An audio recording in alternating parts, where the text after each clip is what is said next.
नमस्कार सभी प्रतियोगी परीक्षार्थियों को। जी के लोकेश पांचाल यूट्यूब चैनल पर आप सभी का स्वागत। तो आज अपन राजस्थान की कला एवं संस्कृति में एक नए टॉपिक की शुरुआत कर रहे हैं। नया टॉपिक है अपना राजस्थान की हस्तकलाएं। राजस्थान की हस्तकलाएं, हस्तकला किसे कहते हैं, इनसे कैसे कैसे प्रश्न आते हैं। यहाँ से राजस्थान का कोई भी एग्जाम उठा के देख लो आप, यहाँ से एक प्रश्न पुटअप होता ही है, एक दो प्रश्न आता ही है हस्तकला से, कोई भी एग्जाम हो। तो आज अपन हस्तकलाओं के बारे में विस्तार से अध्ययन करेंगे। तो हस्तकला को समझे, यानी कि हस्तकला ये नहीं, परिभाषा तो नहीं पूछेगा, लेकिन हस्तकलाएं किसे कहते हैं। वे कलाएं जिनको मशीनों वे कलाएं जिनमें मशीनों का काम ना लेकर हाथों से बनाई जाती है, ठीक है ना। वे कलाएं जो मशीनों से ना बनाकर हाथों से बनाई जाती है, तो कौन सी कला आ जाएगी, वो हस्तकला है, ठीक है ना। हस्तकला, हस्तकला किसे कहते हैं। वे कलाएं, हस्तकलाएं है ना, वे कलाएं जिनको वे कलाएं जिनको मशीनों से ना बनाकर वे कलाएं जिनको मशीनों से ना बनाकर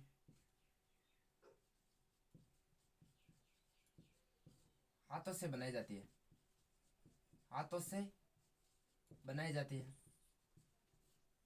वे हस्तकलाएं कहलाती है, ठीक है ना। वे कलाएं जिनको मशीनों से ना बनाकर हाथों से बनाई जाती है, वे क्या कहलाती है, हस्तकलाएं कहलाती है, ठीक है ना। क्या कहलाती है, वो हस्तकलाएं। तो हस्तकलाओं को पढ़ने से पहले इसकी भूमिका बनाते हैं अपन हस्तकलाओं के बारे में, ठीक है ना।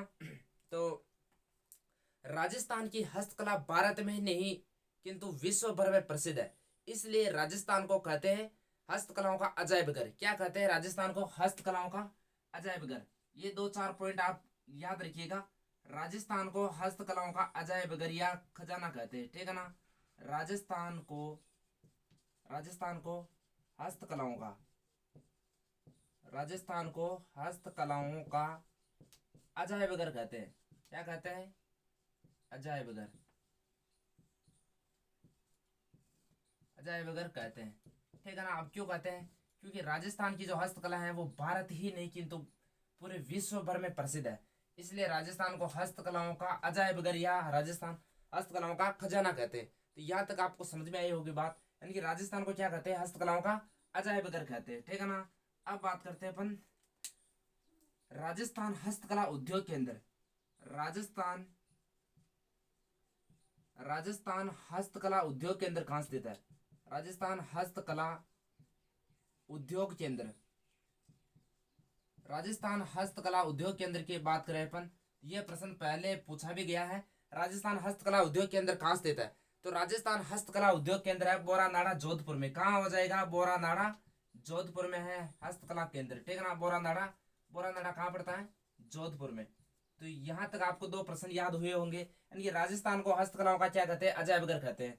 और राजस्थान हस्तकला उद्योग केंद्र कहाँ स्थित है, बोरानाड़ा जोधपुर में राजस्थान हस्तकला उद्योग केंद्र स्थित है, ठीक है ना। अब जो राजस्थान की जो हस्तकलाएं होती हैं, ये राजस्थान में सर्वाधिक कहाँ बनाई जाती है, जयपुर में। तो राजस्थान में यानी कि जयपुर को क्या कहते हैं, हस्तकलाओं का अजायब ये तीर्थ कहते हैं। तो याद रखना, राजस्थान में हस्तकलाओं का तीर्थ, राजस्थान में हस्तकलाओं का तीर्थ किसे कहते हैं, हस्तकलाओं का तीर्थ, यानी कि सर्वाधिक राजस्थान में हस्तकलाओं का कार्य कहाँ किया जाता है, जयपुर में किया जाता है। इसलिए राजस्थान में हस्तकलाओं का तीर्थ किसे कहते हैं, जयपुर को, ठीक है ना। जयपुर को हस्तकलाओं का क्या कहते हैं, तीर्थ कहते हैं, ठीक है ना। अब यहां तक तो आपको समझ में आ गया होगा। अब जो राजस्थान की जो हस्तकला है, राजस्थान हस्तशिल्प वस्तुओं को राजस्थान लघु उद्योग निगम राजस्थली नाम से विपणन करता है। जो राजस्थान की जो हस्तकला वस्तुएं होती है उनको किस नाम से विपणन करता है, राजस्थली नाम से। राजस्थली जयपुर में स्थित है, एक संस्था है। वहां जितने भी राजस्थान की जो हस्तकलाएं होती है वहां उनको ये किया जाता है, ठीक है ना। तो याद रखना इसमें, हस्तशिल्प वस्तुओं को राजस्थान हस्तशिल्प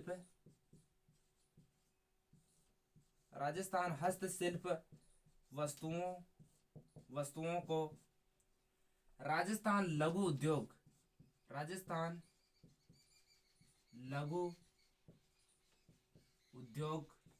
राजस्थान हस्तशिल्प वस्तुओं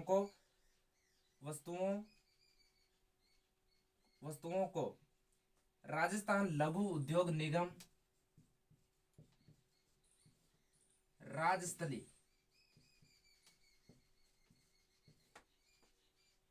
राजस्थली नाम से विपणन करता है। राजस्थली नाम से विपणन करता है, विपणन करता है। राजस्थली कहाँ स्थित है? ये जयपुर में। कहाँ है? जयपुर में।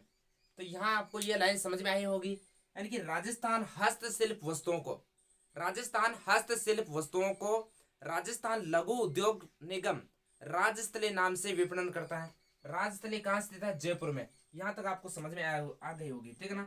अब बात करते हैं अपन जो राजस्थान की जितने भी जो हस्तकलाएं होती है, राजस्थान की हस्तकलाओं को सर्वाधिक संरक्षण देने वाले संस्थान का क्या नाम है? प्रश्न पूछा गया है ये पहले। राजस्थान की हस्तकलाओं को संरक्षण देने वाले संस्थान की अपन बात करें, यानी कि राजस्थान की हस्तकलाओं को सर्वाधिक संरक्षण देने वाला संस्थान, राजस्थान की हस्तकलाओं को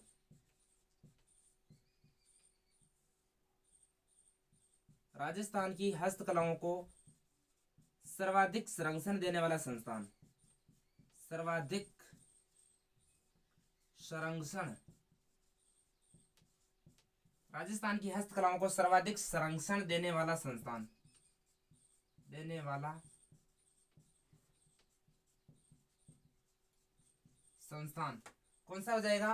राजसिको। क्या नाम मिलता है? राजसिको, ठीक है ना। राज, ये प्रश्न पहले पूछा हुआ है, यानी कि राजस्थान की हस्तकलाओं को सर्वाधिक संरक्षण देने वाला संस्थान का क्या नाम है? राजसिको। राजसिको कहाँ स्थित है? ये जयपुर में स्थित है। कहाँ है ये? जयपुर में स्थित है। राजसिको कहाँ स्थित है? जयपुर में। अभी राजसिको की बात करें, राजसिको की स्थापना कब हुई थी? राजसिको की स्थापना, तो इसकी स्थापना हुई थी 3 जून 1961 में। कब हुई थी? 3 जून 1961 में राजसिको की स्थापना हुई थी, 3 जून 1961 में, ठीक है ना। इतना याद रखना इसमें। राजसिको यानी कि हस्तकलाओं को सर्वाधिक संरक्षण देने वाले संस्थान का क्या नाम हो जाएगा? राजसिको। राजसिको की स्थापना कब हुई थी? 3 जून 1961 में राजसिको की स्थापना हुई थी। राजसिको कहाँ स्थित है? तो ये स्थित है जयपुर में, ठीक है ना। ये इनको सर्वाधिक संरक्षण देता है राजसिको, इसका नाम याद रखना, ठीक है ना। अब बात करते हैं अपन जो राजस्थान में जो सर्वाधिक विदेशी मुद्रा यानी कि विदेशी रुपए कहाँ से आते हैं, किस व्यवसाय से आते हैं? तो राजस्थान में सर्वाधिक विदेशी मुद्रा आभूषणों से प्राप्त की जाती है, ठीक है ना। तो राज्य को सर्वाधिक विदेशी मुद्रा किससे प्राप्त होती है? आभूषणों से। तो इसमें लिखना है राज्य को सर्वाधिक, राज्य को सर्वाधिक विदेशी मुद्रा, विदेशी मुद्रा आभूषणों से प्राप्त होते हैं। किससे प्राप्त होते हैं? आभूषणों से। राज्य को सर्वाधिक विदेशी मुद्रा आभूषणों से प्राप्त होते हैं, आभूषणों से प्राप्त होती है। यहां तक आपको समझ में आ गया होगा। आप इसका स्क्रीनशॉट दे सकते हो एक बार,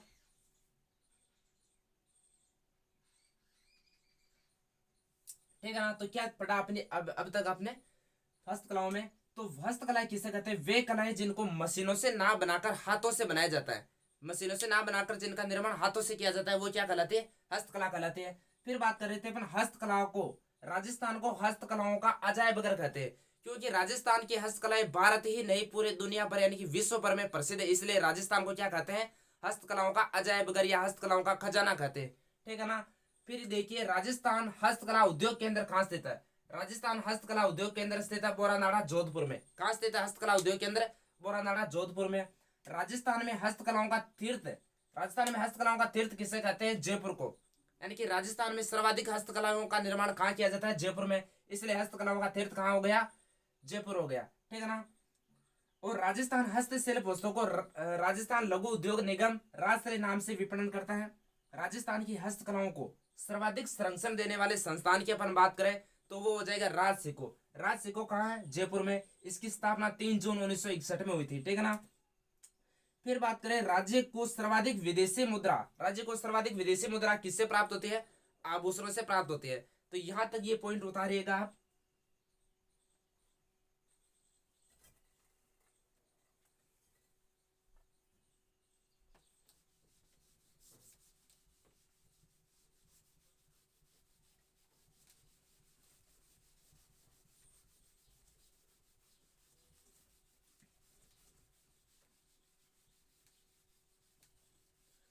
अब बात करें अपन राजस्थान में, यानी कि राजस्थान में हस्तकलाओं के लिए मतलब 3 शिल्प ग्राम बने हुए, ठीक है ना।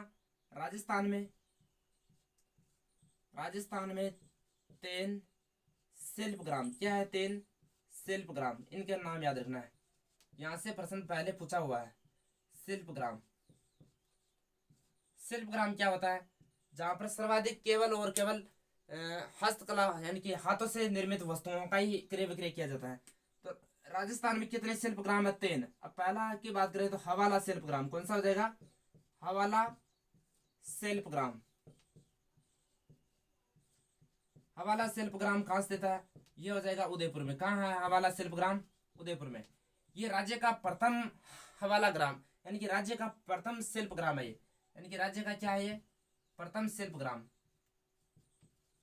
राज्य का प्रथम शिल्प ग्राम है ये, ठीक है ना। राज्य का प्रथम शिल्प ग्राम हो जाएगा ये। तो ये राज्य का प्रथम शिल्प ग्राम है, ये उदयपुर में स्थित है, ठीक है ना। अब यहाँ प्रति वर्ष मेला भी लगता है, क्या लगता है यहाँ पे, प्रति वर्ष मेले का आयोजन होता है। कब से कब, 31 दिसंबर, 31 दिसंबर से 21 दिसंबर से 31 दिसंबर तक यहाँ पे प्रतिवर्ष मेले का आयोजन होता है। कहाँ पे, उदयपुर में। हस्त यानी कि हवाला शिल्प ग्राम कहाँ है, उदयपुर में, ठीक है ना। दूसरी की बात करें अपन, एक है जवाहर कला केंद्र, कौन सा हो जाएगा, जवाहर कला केंद्र। जवाहर कला केंद्र कहाँ स्थित है, जवाहर कला केंद्र है जयपुर में। इसमें केवल इतना याद रखना है, जवाहर कला केंद्र कहाँ स्थित है, जयपुर में। यहाँ पर भी सर्वाधिक यानी कि राजस्थान की जितनी भी कलाएं होती है उनका प्रदर्शन होता है यहाँ पे जवाहर कला केंद्र में, ठीक है ना। कहाँ, ये जयपुर में। तीसरे शिल्प ग्राम की बात करें अपन, एक है पाव शिल्प ग्राम, कौन सा हो जाएगा, पाव शिल्प ग्राम। पाव शिल्प ग्राम ये कहाँ है, पाव शिल्प ग्राम है जोधपुर में। कहाँ स्थित है ये, जोधपुर में।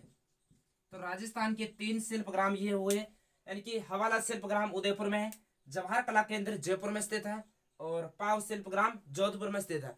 और एक प्रश्न आता है, राजस्थान में पाव रजाई कहाँ की प्रसिद्ध है, तो राजस्थान में पाव रजाई प्रसिद्ध हो जाएगी अपने जयपुर की। कहाँ की प्रसिद्ध है, पाव रजाई जयपुर की, ठीक है ना। पाव रजाई, पाव रजाई कहाँ की प्रसिद्ध है, जयपुर की, ठीक है ना, जयपुर। तो ये राज्य के 3 शिल्प ग्राम के नाम याद रखना है। अब अपन जो राजस्थान की हस्तकलाएं होती हैं उनको विस्तार से पढ़ने का अध्ययन करेंगे, प्रयास करेंगे, ठीक है ना। यहाँ तक उतार देगा ये।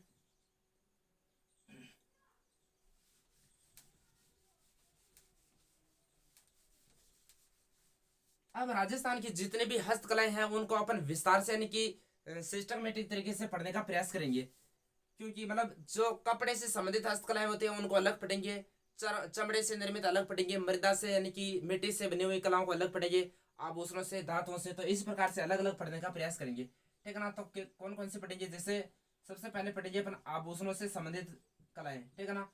आभूषण से कौन कौन सी कलाएं बनाई जाती है, आभूषणों, आभूषण से संबंधित, ठीक है ना। आभूषण से संबंधित कलाएं पढ़ेंगे। तो आभूषण से संबंधित कलाओं के पहले उतार देते हैं अपन आभूषण से संबंधित, फिर पढ़ेंगे अपन धातु से संबंधित, धातु से संबंधित। तीसरे पढ़ेंगे अपन मृदा यानी कि मिट्टी से संबंधित, मृदा से संबंधित। और चौथे पढ़ेंगे जैसे चर्म से संबंधित यानी कि चमड़े से निर्मित। और पांचवे यानी कि वस्त्र से संबंधित, वस्त्रों से संबंधित, है ना। और कास्ट यानी लकड़ी से निर्मित। और पत्थर। तो इस प्रकार से अपन कलाओं को पढ़ेंगे, यानी कि आभूषण से संबंधित कौन कौन से कला है तो उनको अलग पढ़ लेंगे, धातु से निर्मित अलग पढ़ लेंगे, मृदा से, चर्म से, वस्त्र से, काष्ठ से, पत्थर से, ठीक है ना। तो अब पहले पढ़ते हैं अपन आभूषण से संबंधित कौन कौन सी कला है राजस्थान में, ठीक है ना। आभूषण से संबंधित, आभूषण से संबंधित हस्तकलाओं की बात करूं मैं सबसे पहले, तो पहली कला हो जाएगी अपनी मीनाकारी। कौन सी कला हो जाएगी, मीनाकारी। मीनाकारी, मीनाकारी क्या होती है, यानी कि जो जितने भी जो आभूषण यानी कि रत्न होते हैं, रत्नों पर यानी कि मीन से रंग भरना मीनाकारी कहलाता है। तो मीनाकारी की बात करें, इसका उद्गम कहाँ से हुआ, कहाँ के प्रसिद्ध है, प्रसिद्ध कलाकार कौन कौन है, तो इसकी सब बात करेंगे अपन। तो मीनाकारी ये मुख्यतः कहाँ की थी, ईरान की थी। कहाँ की थी ये, ईरान की, ठीक है ना। मुख्यतः ईरान की थी। ईरान से फिर लाहौर आई, लाहौर से राजस्थान के यानी कि कछवा राजा मान सिंह जयपुर लेकर आए थे आमेर, ठीक है ना। तो मीनाकारी, इसमें लिखना है यानी कि मीनाकारी यह कला, यह कला कहाँ की है, ईरान की, ठीक है ना। यह कला ईरान से लाहौर, ईरान से कहाँ आई पहले, ये लाहौर आई, लाहौर से, ईरान से कहाँ आई, लाहौर। फिर लाहौर से, लाहौर से मान सिंह प्रथम, लाहौर से मान सिंह प्रथम कहाँ लेकर आए थे इसको, मान सिंह प्रथम आमेर लेकर आए थे, ठीक है ना। मान सिंह प्रथम आमेर लेकर आए, आमेर लेकर आए, ठीक है ना। तो यहां तक आपको समझ में आया होगा, यानी कि जो मीनाकारी जो कला है ये राजस्थान की ना होकर कहाँ की थी पहले, ये ईरान से थी, ठीक है ना। ईरान से लाहौर आई, लाहौर से फिर मान सिंह कहाँ लेकर आते, आमेर, आमेर जयपुर में लेकर आते, कौन लेकर आते, मान सिंह, ठीक है ना। अब इसकी बात करें, इसका स्वर्ण काल, ये जो मीनाकारी है इसका स्वर्ण काल किसके समय था, स्वर्ण काल था, स्वर्ण काल राम सिंह सेकंड के समय इनका स्वर्ण काल था, अधिकतर उन काम उनके समय किया गया था ये। और बात करें इससे मीनाकारी प्रसिद्ध कलाकार, मीनाकारी के प्रसिद्ध कलाकार कौन थे, प्रसिद्ध कलाकार, प्रसिद्ध कलाकार की बात करें तो सरदार कुदरत सिंह, कौन हो जाएंगे, सरदार कुदरत सिंह, सरदार कुदरत सिंह इसके क्या है, मीनाकारी के प्रसिद्ध कलाकार है, ठीक है ना। और ये मीनाकारी प्रसिद्ध कहाँ की है, जयपुर की, कहाँ की प्रसिद्ध है ये, जयपुर की प्रसिद्ध है, प्रसिद्ध कहाँ की है ये, जयपुर, जयपुर की प्रसिद्ध हो जाएगी, ठीक है ना। और प्रसिद्ध कलाकार सरदार कुदरत सिंह है, जिनको सरदार कुदरत सिंह को 1988 में पद्मश्री अवार्ड मिला है, ठीक है ना। 1988 में क्या मिला इनको, पद्मश्री अवार्ड से नवाजा गया है, पद्मश्री अवार्ड, पद्मश्री अवार्ड, यानी कि सरदार कुदरत सिंह इसके प्रसिद्ध कलाकार थे, यानी कि 1988 में इनको पद्मश्री अवार्ड मिल चुका है, ठीक है ना। प्रसिद्ध कलाकार इनके ये हो जाएंगे। और प्रसिद्ध कहाँ की, ये जयपुर की प्रसिद्ध है मीनाकारी, ठीक है ना। और ये ईरान से, फिर ईरान से लाहौर, लाहौर से मान सिंह प्रथम लेकर आए थे। तो मीनाकारी में इतना याद रखना है, ठीक है ना। फिर बाद में देखे मीनाकारी के बाद में एक, इसको मिटा देता हूं मैं,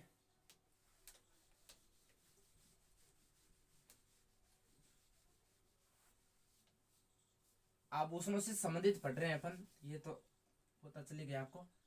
दूसरी कला पढ़े यानी कि थेवा कला, कौन सी कला पढ़ रहे हैं, थेवा कला।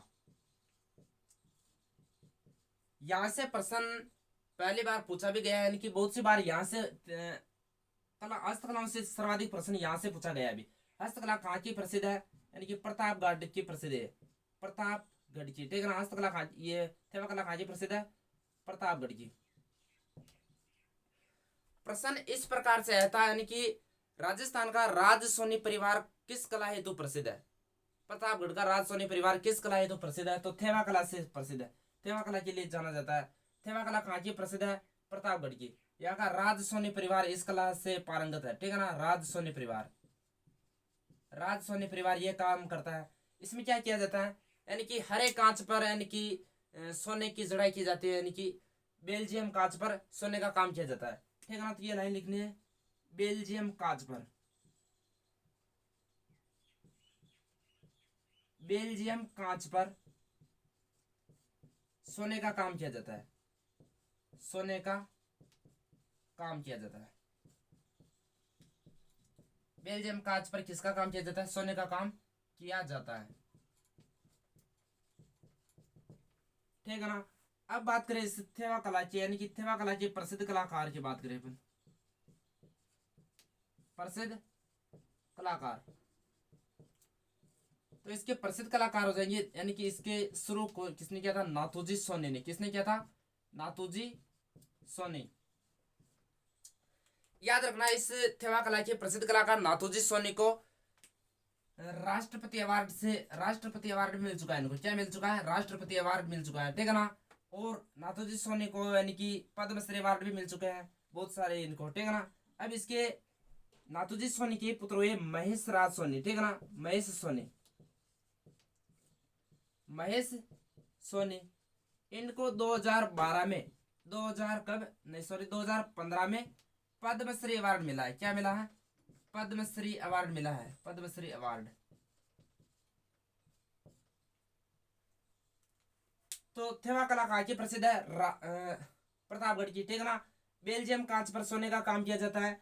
और प्रसिद्ध कलाकार नाथूजी सोनी जिनको राष्ट्रपति अवार्ड मिल चुका है, और महेश राज सोनी जिनको 2015 में पद्मश्री अवार्ड मिला है। और भी इसके और कलाकार कौन कौन, जैसे जगदीश सोनी, जगदीश सोनी का संबंध किस कला से हो जाएगा? तो थेवा कला से हो जाएगा, ठीक है ना। जगदीश सोनी, राम प्रसाद, राम प्रसाद सोनी, गिरीश सोनी, गिरीश सोनी। और इस कला में खास बात क्या है? यह मतलब केवल और केवल राजस्थान में प्रतापगढ़ में ही क्यों सीमित रह गई? इस कला के बारे में इससे कहा जाता है, जो ये थेवा कला है ये सिर्फ लड़कों को ही बताई जाती है, ठीक है ना। लड़कियों को नहीं बताई जाती है। केवल किसको सिखाई जाती है? प्रतापगढ़ की केवल ये लड़कों को ही सिखाई जाती है, क्योंकि इस कला को गोपनीय रखा गया है। क्या रखा गया है? गोपनीय रखा गया है। इसलिए बहु बेटियों को नहीं ना सिखाकर केवल पुत्रों को सिखाते हैं, क्योंकि यदि बेटी को सिखाएंगे तो वो ससुराल में जाकर वहां सिखा देगी। तो इसलिए राजस्थान की केवल और ये क्षेत्र विशेष में ही प्रसिद्ध है। कहाँ की? प्रतापगढ़ की। यह राज सोनी परिवार केवल पुरुष ही इस कला में पारंगत है, ठीक है ना। तो ये गोपनीय रखी गई इस कला को, इसलिए ये राजस्थान में केवल कहाँ की प्रसिद्ध है? प्रतापगढ़ में ही रह गई, ठीक है ना। तो इस कला में आपको समझ में आ गया होगा इतना। इसके बाद में बात करें अपन, एक है तारकसी। कौन सी कला हो जाएगी? तारकसी। तारकसी क्या होता है? तारकसी होता है यानी कि चांदी के जो आभूषण होते हैं उनमें रंग भरना, चांदी के आभूषणों में रंग भरना तारकसी कहलाते हैं। इसमें तारकसी का काम यानी कि चांदी पर काम किया जाता है। चांदी पर काम करना तारकसी कहलाता है, ठीक है ना। चांदी पर काम करना, चांदी के आभूषणों पर काम करना क्या कहलाता है? तारकसी कहलाता है। तारकसी कहाँ की प्रसिद्ध है? तारकसी प्रसिद्ध है नाथ द्वारा राजसमंद की। कहाँ की प्रसिद्ध है? नाथ द्वारा राजसमंद, ठीक है ना, नाथ द्वारा राजसमंद। तो तारकसी कहाँ की प्रसिद्ध हो जाएगी? नाथ द्वारा राजसमंद की प्रसिद्ध हो जाएगी। प्रश्न पहले आया हुआ है कि नाथ यानी कि तारकसी के जेवर कहाँ के प्रसिद्ध है? नाथ द्वारा राजसमंद की, ठीक है ना। तो तारकसी में चांदी पर काम किया जाता है, चांदी के आभूषणों पर रंग किया जाता है। और नाथ द्वारा राजसमंद की प्रसिद्ध है तारकसी, ठीक है ना। उसके बाद में देखते हैं अपन, एक है कुंदन कला। कौन सी कला हो जाएगी? कुंदन कला। कुंदन कला कहाँ की प्रसिद्ध है? तो कुंदन कला की बात करें अपन, ये अलवर व जयपुर की प्रसिद्ध है। कहाँ की प्रसिद्ध है? अलवर व जयपुर।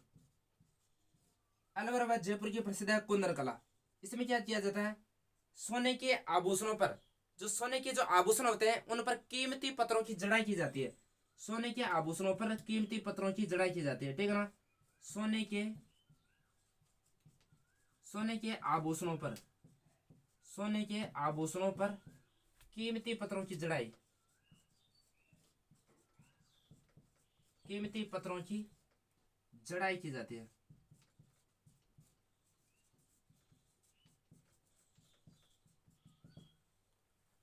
सोने के आभूषणों पर क्या की जाती है? सोने के आभूषणों पर कीमती पत्थरों की जड़ाई की जाती है। कौन सी कला में? कुंदन कला में। कहाँ की प्रसिद्ध है? जयपुर व अलवर की प्रसिद्ध है, ठीक है ना। तो यहां तक आप उतार सकते हो। इसके बाद में बात करें अपन, आभूषणों से संबंधित और कला कौन से है?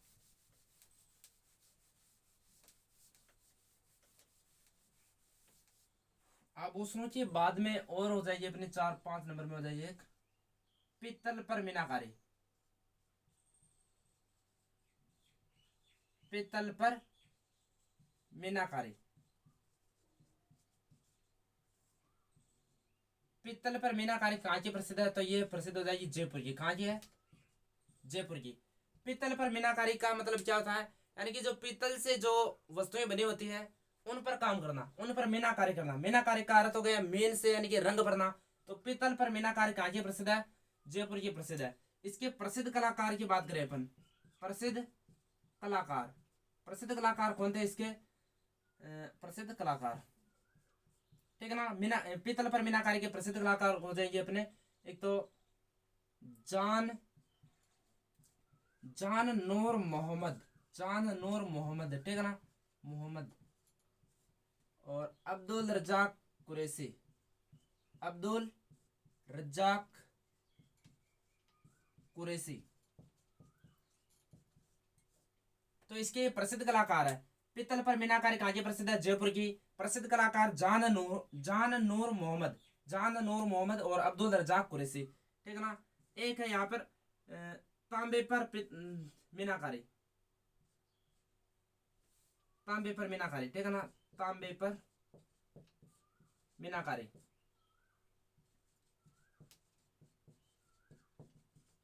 तांबे पर मीनाकारी कहाँ की प्रसिद्ध है? तो तांबे पर मीनाकारी की बात करें अपन तो ये भीलवाड़ा की प्रसिद्ध हो जाएगी। कहाँ पे हो जाएगी?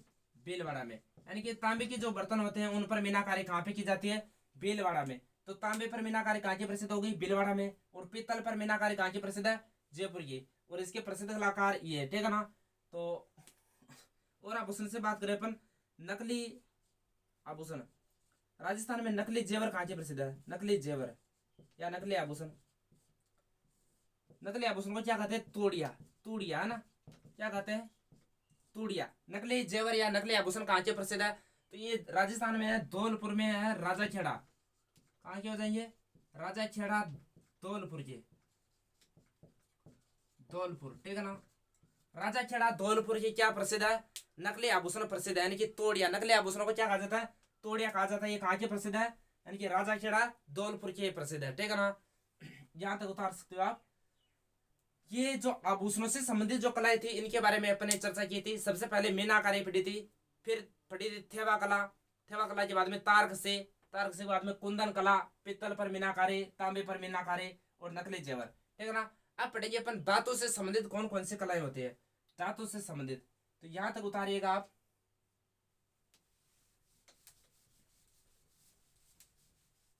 अब बात करें अपन धातु से संबंधित कौन सी कलाएं, ठीक है ना। धातु से संबंधित, तो धातु से संबंधित अपन बात करें, एक तो है बादला, क्या हो जाएगा? बादला, या इसे बादले भी कहते हैं, बादले। बादला या बादला क्या, बादले या बादला क्या होता है? यह एक जिंक से बना पानी पीने का पात्र है। क्या है ये? जिंक से निर्मित पानी पीने का पात्र है, जिंक से बना ना, जिंक धातु होते हैं ना, जिंक से बना, यानी कि एक प्रकार की बोतल है ये, जिंक से बना पानी पीने की बोतल है। क्या है? बोतल।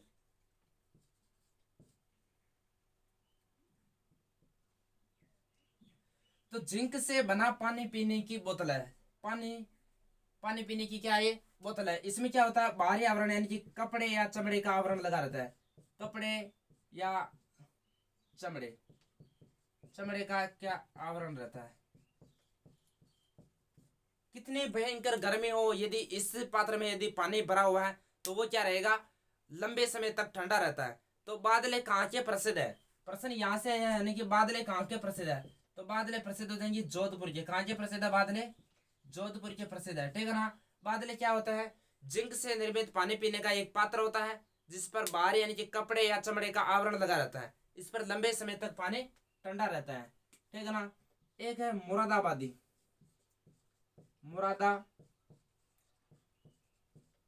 मुरादाबादी कला कहाँ की प्रसिद्ध है? तो ये मुरादाबादी कला हो जाएगी जयपुर की। इसमें इतना ही पढ़ना है केवल। मुरादाबादी कला कहाँ की प्रसिद्ध है? जयपुर की प्रसिद्ध है मुरादाबादी, ठीक है ना। एक इसी धातुओं में है एक अपने, जैसे कोप्तागिरी, कोप्तागिरी, कोप्तागिरी एक कला है। ये कहाँ की प्रसिद्ध है? कोप्तागिरी की बात करें अपन तो ये अलवर व जयपुर की प्रसिद्ध। कहाँ की प्रसिद्ध है? अलवर व जयपुर। कोप्तागिरी क्या होती है? जो फौलाद की बनी जो वस्तुएं होती हैं उन पर सोने चांदी के तारों की जड़ाई करना ही क्या कहलाती है? कोफ्तागिरी यानी कि फौलाद की बनी वस्तुओं पर, फौलाद की बनी वस्तुओं पर सोने चांदी,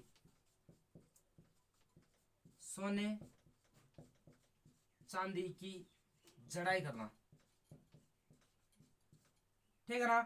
फौलाद की बनी वस्तुओं पर सोने चांदी की जड़ाई करना क्या कहलाते हैं, कोफ्तागिरी। ये कहाँ की प्रसिद्ध है, अलवर व जयपुर की प्रसिद्ध है, ठीक है ना।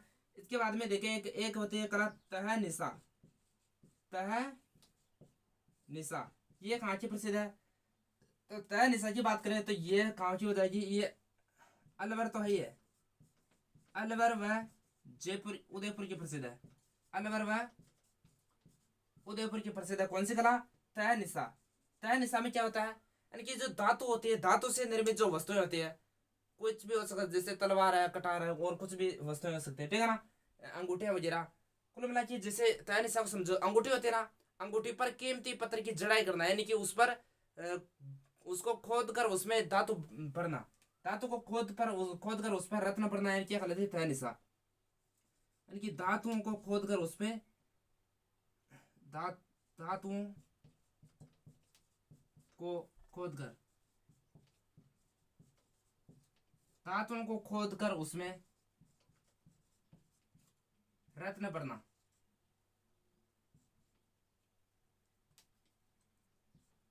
रत्न भरना।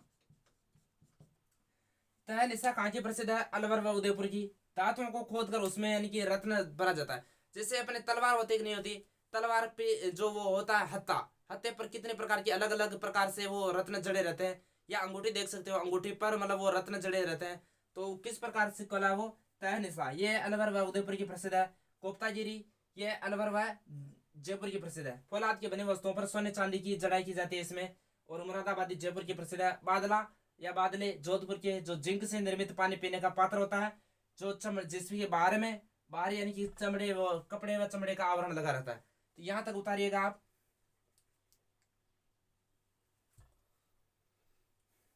ये धातु से निर्मित कला हो गई, ठीक है ना। अब अपन पढ़ेंगे, धातु के बाद पढ़े अपन तो मृदा यानी कि मिट्टी से निर्मित कलाएं कौन कौन सी है, मिट्टी से निर्मित कलाएं।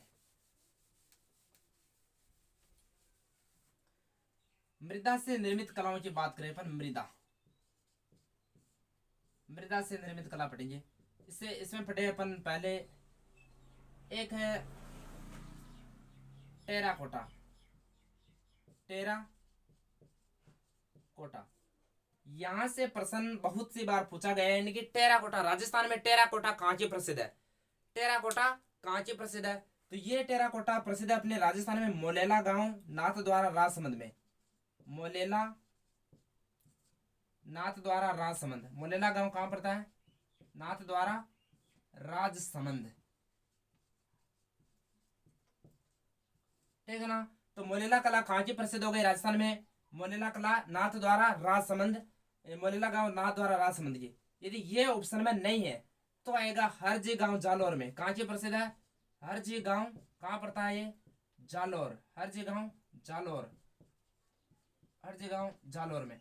टेराकोटा क्या होती है, यानी कि मिट्टी के खिलौने या मिट्टी से, मिट्टी के पात्र, यानी कि मिट्टी से जो वस्तुएं बनाई जाती है वो क्या कहलाती है, टेराकोटा कहलाती है। ये मोलेला गांव नाथद्वारा राजसमंद की प्रसिद्ध है, ठीक है ना। इसमें क्या होता है, मिट्टी में, ठीक है ना, मिट्टी में गधे का गोबर, क्या, गधे का गोबर मिलाकर, मिट्टी में गधे का गोबर मिलाकर आदिवासी मूर्तियां बनाई जाती है, आदिवासी देवी देवताओं की, देवी मिट्टी, यानी कि मिट्टी में गधे का गोबर मिलाकर, मिट्टी में गधे का गोबर मिलाकर आदिवासी देवी देवताओं की मूर्तियां बनाई जाती है। वो कौन सी कला, कौन सी कला में बनाई जाती है, मोलेला कला, इसमें टेराकोटा कला के अंतर्गत बनाई जाती है, मूर्तियां बनाई जाती है, मूर्तियां बनाई जाती है, ठीक है ना। मिट्टी में, यानी कि मिट्टी में गधे का गोबर मिलाकर आदिवासी देवी देवताओं की मूर्तियां कौन सी कला के अंतर्गत बनाई जाती है, टेराकोटा में। अब जी मूर्तियां बनाई जाती है, इसमें मिट्टी कहाँ की कहाँ मिली जाती है, यानी कि राजसमंद में एक तालाब है, कौन सा तालाब है? मूर्तियां बनाने के लिए, ठीक है ना, मूर्तियां बनाने के लिए, मूर्तियां बनाने के लिए 16 नाड़ा तालाब की मिट्टी कहाँ में ली जाती है? 16 नाड़ा तालाब, 16 नाड़ा तालाब की मिट्टी कहाँ में ली जाती है? तालाब की मिट्टी कहाँ में ली जाती है? कहाँ में ली जाती है?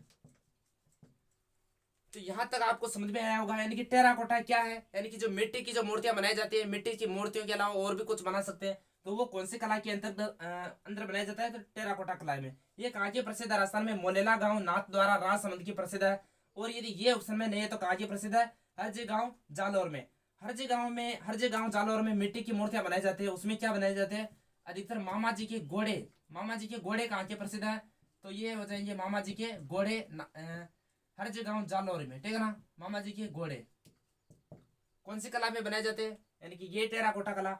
मिट्टी में गधे का गोबर मिलाकर आदिवासी देवी देवताओं की मूर्तियां बनाई जाती है। अब ये जो आदिवासी जो ये मूर्तियां बनाई जाती है, ये मिट्टी कहाँ की कहाँ मिली जाती है? तो ये 16 नाड़ा तालाब राजसमंद में, ठीक है ना। 16 नाड़ा तालाब की मिट्टी कहाँ में लेते हैं? ये मूर्तियां बनाने के लिए, ठीक है ना। इतना समझना यहाँ तक। फिर बात करें इसके प्रसिद्ध कलाकार की, बात करें अपन टेराकोटा के प्रसिद्ध कलाकार। प्रसिद्ध कलाकार की मैं बात करूं तो इसके प्रसिद्ध कलाकार है मोहनलाल कुमार या प्रजापति ना। प्रसिद्ध कलाकार मोहनलाल कुमार। मोहनलाल कुमार इसके प्रसिद्ध कलाकार थे जिन्हें राष्ट्रपति अवार्ड मिल चुका है। राष्ट्रपति अवार्ड से सम्मानित है ये, राष्ट्रपति अवार्ड, ठीक है ना। मोहनलाल कुमार इसके प्रसिद्ध कलाकार हो जाएंगे टेराकोटा के, राष्ट्रपति अवार्ड से सम्मानित है ये, ठीक है ना। और इन्हें मोहनलाल कुमार को 2012 में, कब? 2012 में इनको पद्मश्री अवार्ड भी मिला है। पद्मश्री अवार्ड 2012 में पद्मश्री अवार्ड मिला है उनको, और राष्ट्रपति अवार्ड भी मिल चुका है। और इसके अभी वर्तमान कलाकार की बात करें अपन टेराकोटा के इसके, तो खेमाराम हो जाएगा। कौन हो जाएगा? खेमाराम। खेमाराम इसके प्रसिद्ध कलाकार है अभी। और तो ये इतना याद रखना टेराकोटा में, ठीक है ना। टेराकोटा ना द्वारा राजसमंद की यानी मोलेला गांव की प्रसिद्ध है, या ये नहीं है तो हरजी गांव जालौर की प्रसिद्ध है। इसमें आदिवासी देवी देवताओं की मूर्तियां बनाई जाती है। तो यहाँ तक स्क्रीनशॉट ले सकते हो आप। और बात करें अपन इसमें टेराकोटा के बाद में मिट्टी से निर्मित,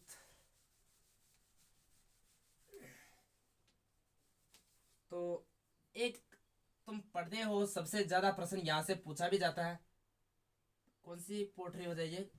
blue pottery. Blue blue pottery. Pottery क्या होती है? यानी कि मिट्टी की, यानी कि चीनी मिट्टी में जो रंग किया जाता है, चीनी मिट्टी में रंग किया जाता है, वो पोट्री कहलाती है। यानी कि मिट्टी से बनी कलाएं पोट्री कहलाती है, ठीक है ना। तो ब्लू पोट्री, ब्लू पोट्री की बात करें तो ब्लू पोट्री कहाँ की प्रसिद्ध है? जयपुर की प्रसिद्ध है। कहाँ की प्रसिद्ध है? जयपुर की। अभी राजस्थान में जयपुर की प्रसिद्ध है, लेकिन इसका उद्गम कहाँ से हुआ? ब्लू पोट्री की बात करें तो इसका उद्गम हुआ था पर्सिया ईरान से, ठीक है ना। कहाँ से हुआ था इसका उद्गम?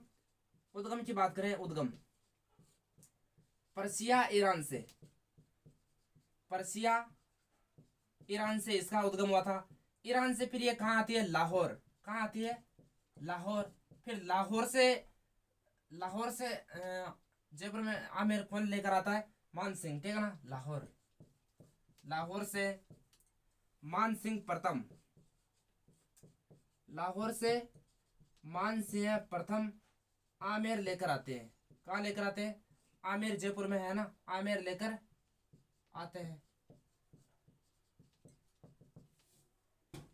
और प्रारंभ में इस ब्लू पोट्री को कामचीनी पोट्री कहते थे। क्या कहते थे? कामचीनी, कामचीनी पोट्री। प्रारंभ में इसको किस नाम से जानते थे? कामचीनी पोट्री के नाम से जानते थे। ब्लू पोट्री का उद्गम कहाँ से हुआ? पर्सिया ईरान से। ईरान से फिर कहाँ थी ये पोट्री? लाहौर। फिर लाहौर से राजस्थान के यानी कि मान सिंह प्रथम आमेर लेकर आते हैं। कहाँ लेकर आते हैं? आमेर लेकर आते हैं ब्लू पोट्री को। और बात करें इसके प्रसिद्ध कलाकार यानी कि ब्लू पोट्री के प्रसिद्ध कलाकार, प्रसिद्ध कलाकार की बात करें इसमें तो कृपाल सिंह शेखावत हो जाएंगे। कौन हो जाएंगे? कृपाल सिंह शेखावत। कृपाल सिंह, कृपाल सिंह शेखावत को ब्लू पोट्री का जादूगर भी कहते हैं। क्या कहते हैं? ब्लू पोट्री का जादूगर कहते हैं। ये महू गांव सीकर के निवासी थे। कहाँ के थे? महू गांव सीकर के निवासी थे कृपाल सिंह शेखावत। और इनके गुरु का नाम था बूर सिंह शेखावत। और इन्हें 1974 में यानी कि पद्मश्री अवार्ड भी मिल चुका है। 1974 में पद्मश्री अवार्ड से सम्मानित है ये, पद्मश्री अवार्ड। ठीक है ना। प्रसिद्ध कलाकार कृपाल सिंह शेखावत 1974 में पद्मश्री अवार्ड से सम्मानित है। और इनमें सर्वाधिक विकास कब हुआ था इसका? ब्लू पोट्री पर सर्वाधिक विकास, सर्वाधिक विकास ये सर्वाधिक विकास हुआ था इसका राम सिंह सेकंड के काल में। राम सिंह सेकंड के काल में। ठीक है ना। राम सिंह सेकंड के काल में इस कला का सर्वाधिक विकास हुआ था। राम सिंह ने जो राजस्थान से दो व्यक्तियों को भेजा था यानी कि कालू राम को और एक कोई दूसरा व्यक्ति था, इनको दिल्ली भेजा था। यानी कि ब्लू पोट्री सीखने के लिए कहाँ भेजा था? इनको दिल्ली में भेजा था। दिल्ली से फिर बाद में वो दोनों सीखकर अपने राजस्थान में आते हैं। फिर बाद में इनको राजस्थान स्कूल ऑफ आर्ट्स यानी कि महाराजा स्कूल ऑफ आर्ट्स में नियुक्ति देते हैं उनको। तो ये सर्वाधिक विकास ब्लू पोट्री में कब होता है? राम सिंह सेकंड के काल में। ब्लू पोट्री कहाँ की प्रसिद्ध है? जयपुर की। उद्गम पर्सिया ईरान से, लाहौर से फिर आमिर मान सिंह प्रथम लेकर आए थे। ठीक है ना। प्रसिद्ध कलाकार के बारे में याद रखना है तुम्हारे को। और ये तो हो गई ब्लू पोट्री। और भी अलग अलग जैसे पोट्री में बात करें अपन, ब्लैक पोट्री कहाँ की प्रसिद्ध है? ब्लैक पोट्री, ब्लैक पोट्री प्रसिद्ध है कोटा जी। कहाँ की प्रसिद्ध है? कोटा जी। ब्लू पोट्री कहाँ की प्रसिद्ध है? कोटा जी। यदि कोटा ऑप्शन में नहीं है तो आ जाएगा सवाई माधोपुर। सवाई माधोपुर की प्रसिद्ध हो जाएगी। ठीक है ना। सवाई माधोपुर। ब्लैक पोट्री कोटा, कोटा नहीं है तो सवाई माधोपुर। ठीक है ना। और बात करें सुनहरी पोट्री, सुनहरी पोट्री ये कहाँ की प्रसिद्ध है? सुनहरी पोट्री की बात करें तो ये प्रसिद्ध है बीकानेर की। कहाँ की प्रसिद्ध है? बीकानेर की प्रसिद्ध है। ठीक है ना। और बात करें इधर कागजी पोट्री, कागजी पोट्री ये कहाँ की प्रसिद्ध है? थानागाजी अलवर की प्रसिद्ध है। कहाँ की प्रसिद्ध है? ये थानागाजी अलवर। इस पोट्री के दूसरे नाम भी है यानी कि कागजी पोट्री को कहते हैं डबल कट पोट्री। क्या कहते हैं? डबल कट पोट्री, या इसे कहते हैं परतदार पोट्री, परतदार पोट्री। तो इसी कागजी पोट्री के दो नाम अलग मिलते हैं यानी कि डबल कट पोट्री, परतदार पोट्री। और ये कहाँ की प्रसिद्ध है? थानागाजी अलवर की प्रसिद्ध है। ठीक है ना। थानागाजी अलवर की प्रसिद्ध है। और देखिए अपन एक सफेद पोट्री, सफेद या गुलाबी पोट्री। तो ये पोखरण जैसलमेर की प्रसिद्ध है। पोखरण जैसलमेर। तो ये राजस्थान की प्रमुख पोट्रियां थी। ठीक है ना। तो ब्लू पोट्री जयपुर की प्रसिद्ध है, इसके बारे में अपने विस्तार से अध्ययन किया। फिर बाद में ब्लैक पोट्री कहाँ की प्रसिद्ध है? कोटा, कोटा नहीं है तो सवाई माधोपुर की प्रसिद्ध है। सुनहरी पोट्री बीकानेर की प्रसिद्ध है।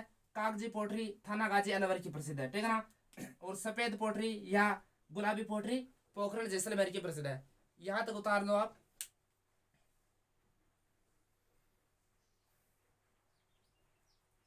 तो आज की क्लास को अपन यही समाप्त करते हैं। आशा करता हूं दोस्तों ये आपको बहुत ही शानदार तरीके से समझ में आया होगा। मेरे को नहीं लगता कि राजस्थान से यानी कि हस्तकलाओं से यदि प्रश्न आएगा तो इन प्रश्नों से कई बार चला जाएगा। यानी आप ध्यान से पढ़ोगे, ध्यान से समझोगे तो यहाँ से बाहर जाने की संभावना बहुत ही कम रह जाती है। तो कमेंट करके बताइएगा मतलब किस प्रकार से कोई कमी तो नहीं रही है। और अगले वीडियो में अपन जो बची हुई पोट्री, बची हुई जो हस्तकला है उनके बारे में विस्तार से अध्ययन करेंगे। जय हिंद दोस्तों। अगले वीडियो के लिए तैयार रहें।